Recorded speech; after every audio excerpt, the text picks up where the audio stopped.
Okay, what's up, everybody? Good morning. Welcome to a Monday edition of Morning Scone presented by Brock, the Baton Rouge Orthopedic Clinic, Parish Construction and Roofing. If you need an orthopedist, you go to Brock. You need a roof, you call the winner of the best roofing company in the best of Baton Rouge, Parish Construction and Roofing. Unique physique, unique aesthetics and wellness, restored motions, restoredmotions.com. Bocock Brothers Premium Cigars.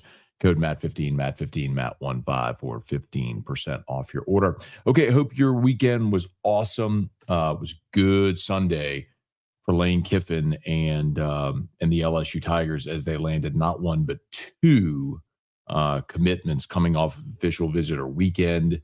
Talked about both these, have episodes separately over on Locked On LSU if you want to check that out. But two commits on Sunday for LSU coming off of official visits. A five-star edge, KJ Green, picked the Tigers. This came just a few days after Jaden Bryant flipped. So remember we talked about this. So Jaden Bryant was an edge rusher out of South Carolina, was the first commitment under Lane Kiffin at LSU, like 2 days after Lane was hired. Last weekend, LSU hosted five-star edge Abraham Cisse. Wednesday, Bryant flips to Miami. This weekend, they host five-star KJ Green. Also, there was another five-star edge on campus for the offensive defensive line camp. Wow. Pretty incredible. Forgive me. Dag nabbit. I wanted to get y'all the name. My apologies. And I'll get it. But anyway, point is they had another five-star edge rusher. All that to say, I think we get what was happening here. They continued recruiting five-star edge rushers, and the guy they had committed was like, yeah, I'm going to go somewhere else. And now they've landed KJ Green, and they're not stopping with who they're recruiting. Now, also landed three-star running back Brennen Lacey from Texas. So he's a three-star, not a very highly ranked running back. But again, we've talked about this a bajillion times with Kiffin and his approach, and how he's how they're recruiting the high school ranks. And they are, if you're not going to be someone who's an immediate impact guy, then they're not going to pay you. So they'll rather take guys that they project that'll come, stay, develop, or they're going to take high school prospects that will contribute immediately. It's like one or the other. So that mid-range is what you're probably going to see less of moving forward. So anyway, Tigers land two commitments over the weekend. 6 of the 8 in the CWS field are set. Already 3 teams in the SEC. Ole Miss is in. Texas and Georgia are in. And very likely today, Alabama and Oklahoma will join them. Alabama, their game against St. John's was suspended due to weather. Same with Oklahoma. Kansas game 2 was suspended due to weather. And now they'll have to play game 3. So long day today for Oklahoma and Kansas, finishing game 2. And then, if necessary, I guess, game 3. Okay. All right, please smash the like button, subscribe to the channel, Facebook, like the page, share the post. Drew goes to camp at St. Lillian. So this will be our start time, be 7:15 Central Time while Drew's in camp. So we'll do 30-minute show just like we do when he's in school. So 7:15 Central will be our start time while Drew's in camp. Subject to change, I guess, if we have any trouble getting him there on time and have to leave early or something. But for now, we'll keep it there. Hey, Ben, good morning. Jack, Kelly, Bubba, Tiger Poppy, good morning. Good morning, everybody. Captain Boudreaux, super regional thoughts. Yeah, incredible theater with Georgia and Mississippi State. Game 1, if you missed it, State led 7-0, ended up blowing that lead and losing. Game 2, Georgia led 7-2. State came all the way back, and Georgia ended up taking the lead. Georgia tied it in the top of the 9th. They went to 10, and Georgia ended up winning. I would tell you someone got to keep an eye on, as much as I do not want to say this. The 1997 LSU Tigers home run record which was thought to be untouchable, of 188 home runs, is in jeopardy. Georgia, I believe, is now at 173 after yesterday. So they're fifth. If I'm going to get the number exactly. I think they had 3 yesterday, which puts them at 173. Which means they're 15 away, and that may seem like to hit 15 homers in Omaha would be incredible. I don't know that I necessarily think that's going to happen.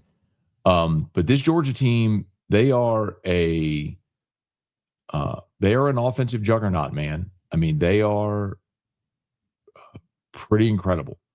So I wouldn't put it past them. Now, that's a big ballpark.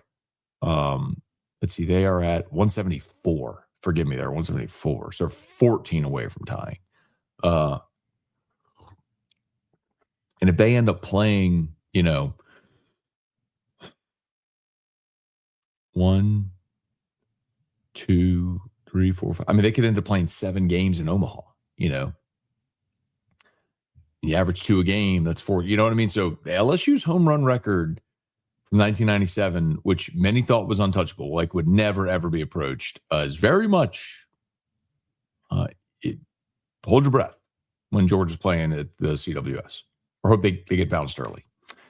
Antonio, good morning. Thomas, day 170, let's go. Casey, good morning. Jay Taylor Johnson, good morning. Tommy, Michael, good morning, everybody. Please smash that like button if you would. If you're just jumping aboard, we appreciate you. Hey, Timmy, Costello's back in the portal. Yeah, but here's the thing. So,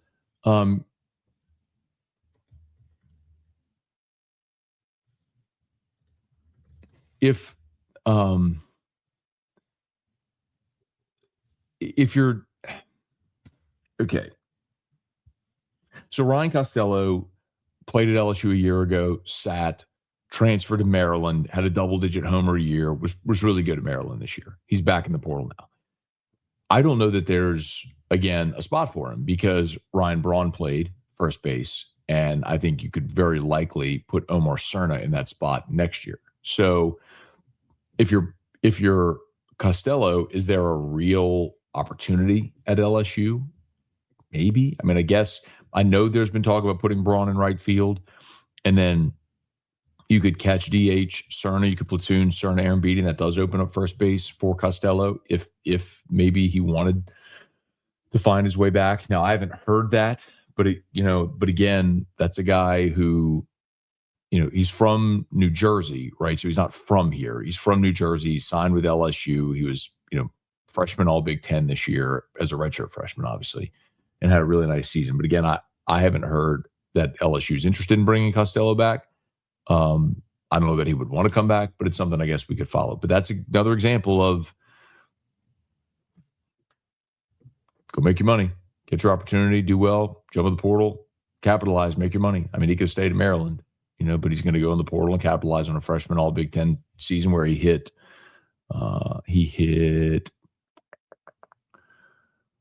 let's see, he hit 259 with 15 bombs. So the average wasn't great, but the 15 homers will play. Rick, good morning.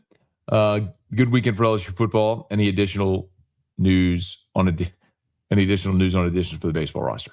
Not yet. It was pretty quiet this weekend, Rick. I would imagine visits and coaching staff out that we'll start to get more this week. But the thing I think that's important to remember also is, we didn't really get a lot of this transfer portal stuff last year until later because the team was playing to and through Omaha. So patience, but they're off to a good start. Hey, Brad, good morning. Do you have a fence around your pool for safety or Drew, or does he not walk outside on his own? So when he was a baby, when he was smaller, we did have a pool fence. So if he somehow got out the back door, he couldn't get to the pool. Thankfully, Drew's papa taught him to swim. So Drew's actually swims. We're very confident with him in the water. Now he's not, I wouldn't put him in the Gulf, you know what I mean? But in our pool, where the deepest spot is 5 feet and it's 3 feet on both ends. And he's very capable of swimming. So we're good. Good question though. Thanks, man. Pat, good morning. Andrew, good morning. Christian, Texas and Oregon was a wild game. Oregon's pitcher was almost at 80 pitches through 3 innings. Remarkable the way he battled back. It's very true. Hey, Dad, good morning. Back to Home Title today. Remember, if you need a title attorney, go see my dad at Home Title. Devin, what up, man? Good morning. Good morning, good morning, good morning. Captain Boudreaux. 2 broke metal bats and supers is kind of crazy. Look at that. We're bringing morning sconers together here. Those guys got to hang out hang out a little bit at AFR in Lake Charles last week, which was really cool. Appreciate you guys, man.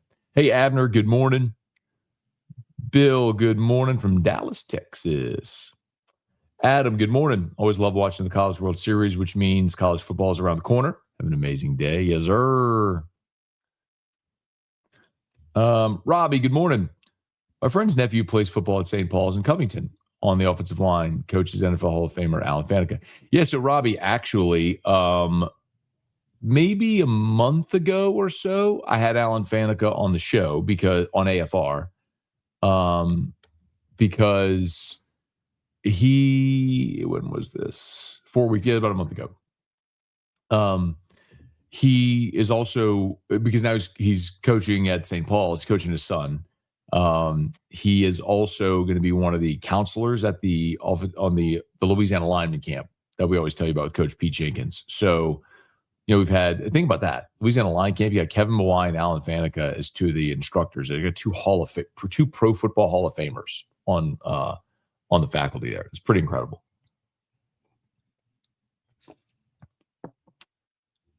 Is York out of eligibility or has been asked to leave the team? No, he's out of eligibility. So he was a senior. This was it for York. Ragin, Jalen the Cajun, good morning. Sebastian, good morning. Is it safe to say that the baseball freshmen are locked into their positions next year to avoid transfers? No, I wouldn't say that. The thing is, man, I don't think when you go 9-21 in the league that much of anything is given. So if Stephen Milam comes back, he's your shortstop. That's given. Kate Arambidi and Omar Cerna are going to be in your lineup every day. That's a given. Now, if they platoon at catcher DH, rotate if Cerna moves over to first, I don't know. Really liked Braun this year, and I think he will have a spot. Is it first base? Is it right field? Does he platoon first base, DH? That'll be sorted out. But I don't know that anything else is given. Look, I like William Patrick a lot, and I think he very well could be your starting center fielder next year. He's got to prove he can hit. Jack Ruckert gave you some defensive stability in the second half of the season, but another guy that's got to prove he can hit. And then, with LSU adding Dawson Park, what if Milam comes back? Well, if Milam comes back, he's shortstop. Park could very well be your second baseman. What if you add Mikey Bell? I don't know if you will. I think Mikey Bell is ultimately going to sign a pro contract, but get drafted and sign a pro contract. But what if he does stay in college and he ends up at LSU? Well, Bell's probably your third baseman. And you say, what about John Pearson? That's not even a debate. You're talking about a 300 hitter who's capable of hitting 20 bombs. Like, Bell would be your starting third baseman. So you see my point. I guess all to say, very little is given. Hey, Phil, good morning. Made it back to Asheville early this morning after a wonderful few days in the Woodlands. Hope Drew has a great week at camp. Thank you, Phil. Appreciate that kindly. Yeah, man. So Drew goes to St. Lillian for camp throughout the summer. I think there's 2 different 4-week sessions that he does. So, but for him, what's so important for Drew is just routine, right? Like, Drew's back, basically. He loves going to St. Lillian. He loves to see his teachers and friends, and he needs that routine. So it's very, very good for him to be able to go. All right, hang on. Parish Construction and Roofing. At Parish, we've got you covered. From the top of your roof, all the way down. Parish Construction and Roofing. Parish built. Parish built. Parish built. From your hometown, parishbuilt.com.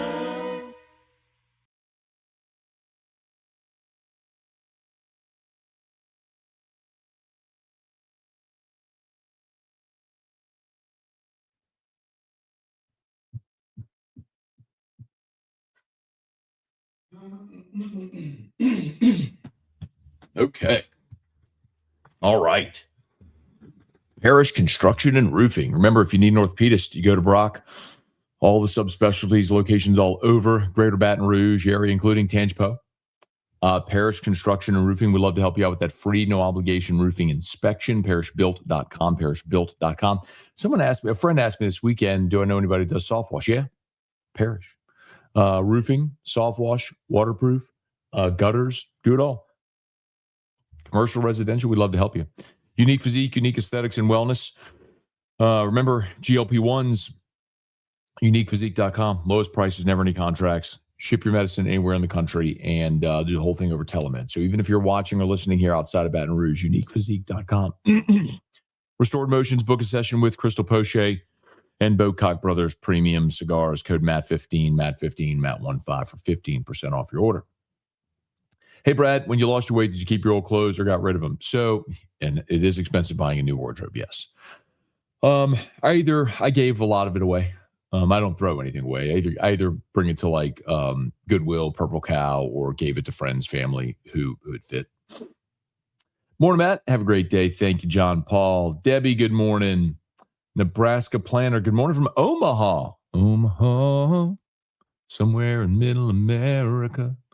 Senor Sway, it's been a minute. Good morning. Glad to have you back. Welcome as always. Hey, Rex, good morning. Alan, always keep me up. You got it, Alan. Thanks for being here, man. Bren, good morning. Chris, Rizzy looks like the bad from the movie Wrath with Charlie Sheen. I guess you mean he looks like Rick Vaughn, Wild Thing from Major League. Brad, do you think Indiana football will fall back to the pack? Will they be a playoff contender again? Well, I think that really depends on the quarterback situation, right? So, you lose Fernando Mendoza to the draft as number one pick, and obviously that was a really good veteran team with a lot of talent. You didn't just lose Mendoza. I mean, Omar Cooper obviously was a first round pick at receivers. They lost a lot. And they were a very veteran team. Remember, they went into the portal and got Josh Hoover from TCU. So they went and got another veteran quarterback, and he was one of the top guys in the portal. Hang on, I'll tell you Josh Hoover's stats this past year at TCU. But this guy's played a lot of football. So he threw for 3,400 yards and 29 touchdowns last year. So he's a fifth-year senior. So sounds familiar. I mean, they keep going for veteran players. And so, in 24, he threw for 3,900 yards last year, 3,472. So this guy's played a ton of football. Hey, Deborah, good morning. Hayes Mariado. Hey, Hayes, good morning, man. I saw your email. I will reply to you this morning. Let's see. Are you concerned about Levitt's list, Frank? Or is it not a big deal? Little wary after Nussmeier's injury debacle last year. That said, I'm much more confident in quarterback depth. So a couple things. Number one, I do not have more confidence in the quarterback depth this year than last year. Last year, watching Van Buren, I made the comment. A lot of people didn't like it, but I made the comment last year. If something happens to Nussmeier, LSU's in trouble, because the way I said it was there was a Grand Canyon-sized gap between Garrett Nussmeier and Michael Van Buren, and we saw that to be true. Healthy Nussmeier, right?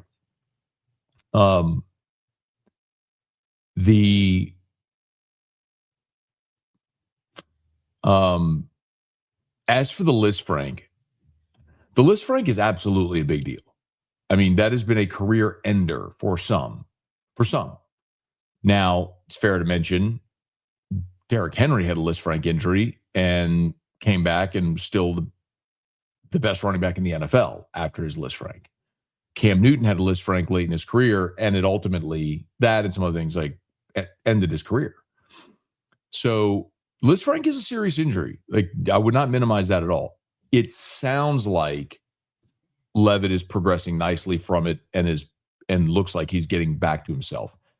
What I'll continue to say, though, about Levitt is, that 24 season when they went to the playoff, he was really good, but Cam Scadaboo ran for 1,700 yards that year.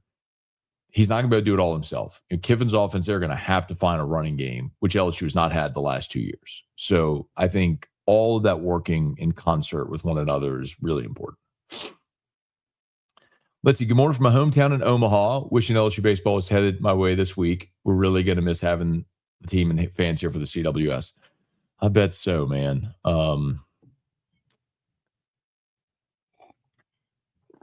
I bet so. The merchants in Omaha, no doubt, are sad when LSU does not make their way up there. Hey, Thomas, 170 down, 171 tomorrow. Let's go. Adam, always enjoyed camp when I lived in New Hampshire when I was a kid. Saw my friends when hiking, swimming. Yep. So this is, they do activities at St. Lillian. It is kind of like school camp, though, almost like summer school. Not like summer school. It's not summer school. But it's not. It's camp at the school, so they'll do activities and a lot of things like that. It's not school, but I think y'all understand what I'm saying. Let's see. Got to watch Baton Rouge's Cody Miller in Rome, Georgia, walk it off on Friday, and saw Cam Chinetti. What could have been another LSU signee who never made it to campus. Craig, good morning. Boot up. Brad, the new St. Lillian seems like a great school. That's great. True like someone he loves going, man. Hey, Brian, good morning from Las Cruces, New Mexico. All right, man. Kyle, good morning. Heard LSU offered a kid from Alexandria in Louisiana at the elite camp. And the truth, he's a running back. Maybe. I don't know. I can go check Shea Dixon on Twitter. And I'll ask Shea for sure on Tuesday what offers they doled out. But busy weekend, man. You having the elite camps and everything. So let's see. Cooper, Kelsey Adams. I'm just scrolling Shea's Twitter real quick. I don't see it. I'm not saying that they didn't offer. I'm just saying I haven't seen it. So.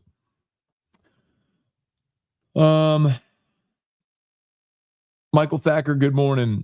Bobby, good morning. Tyga Poppy, 4-star quarterback Colton Nussmeier announced commit to Georgia. Yeah, so we talked about that a couple days ago. I think that was on Friday, maybe Friday that Colton Nussmeier committed to Georgia. Not really.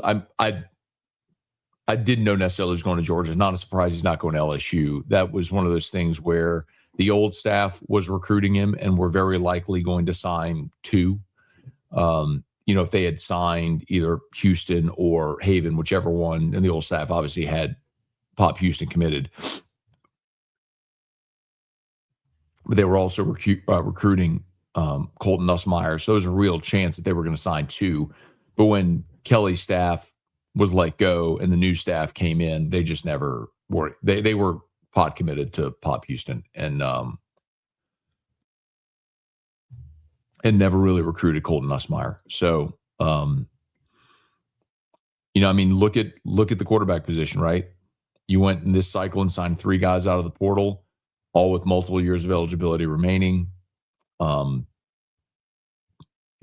like when we just keep looking at the way Lane Kiffin is building his roster and building through the high school ranks, or how he manages his high school classes, it's one of two things. You're either a highly regarded guy that is going to contribute immediately, or you're going to be someone who's a high character guy who's willing to come in, develop, and wait your turn. What they're not going to do is spend on expensive freshmen to come in and sit. So, I think we just got to start programming our minds around, like, they do not have an offensive line commitment yet. And, you know, they were recruiting some really highly sought after tackles. And I mean, I know that's like Mark Matthews, one from Lauderdale, who committed to A&M. And their thought was, let A&M pay him his freshman year. And if he sits and goes in the portal, then we'll look at him. Like, because they're not going to have a true freshman left tackle. So, you know, when you have portal options out there, and Sean Tompkins very likely would be that guy for 2027. So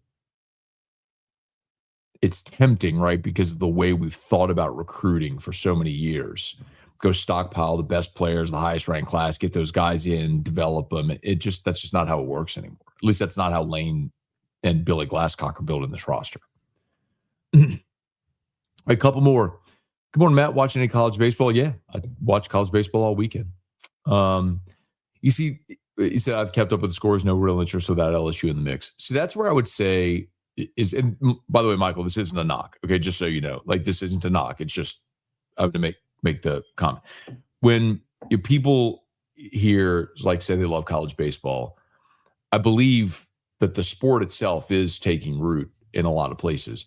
But I say it often about LSU fans. I think LSU baseball fans are great LSU fans. I don't know that necessarily they're great baseball fans, because if my guess is you all watch the college football playoff, even though LSU's not in it, because you love college football and you love football and you're great football fans and knowledgeable football fans and want to watch football, right?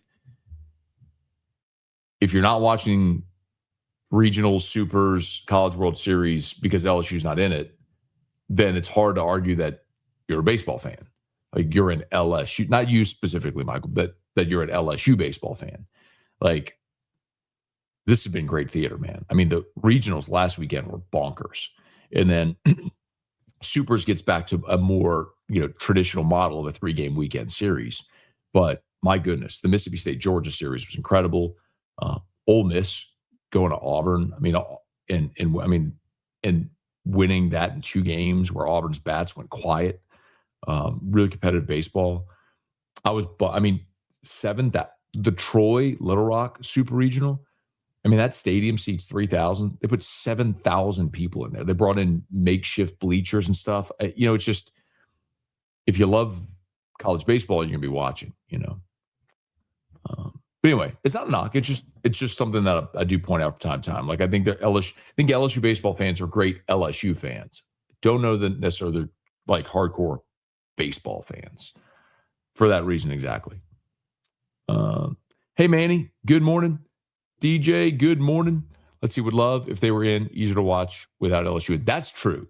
It is, what's so true, DJ? Like, you can watch baseball like so stress-free when your team isn't playing, when you don't have necessarily a hardcore rooting interest and you're just watching a really good product. And this has been a really good product. Okay, last one. I got to go. Dalen, will Dylan Jones be RB1? No. It'll be Harlan Berry.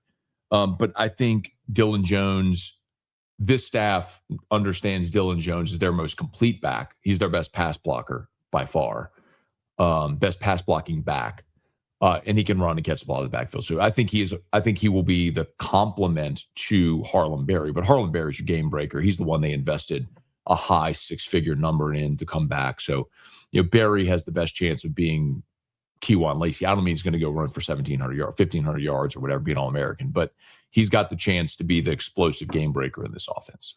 All right, that'll do it for us here. Please smash the like button, subscribe to the channel, Facebook, like the page, share the post. If you are on podcast, please subscribe on your favorite podcast app. All of our great sponsors linked in the description on YouTube, also on podcast. All right, got tons of Locked on LSU. I have individual episodes from the 2 commitments yesterday and then our standalone episode for today. So please check out Locked on LSU, and we'll see you for AFR 3. Peace.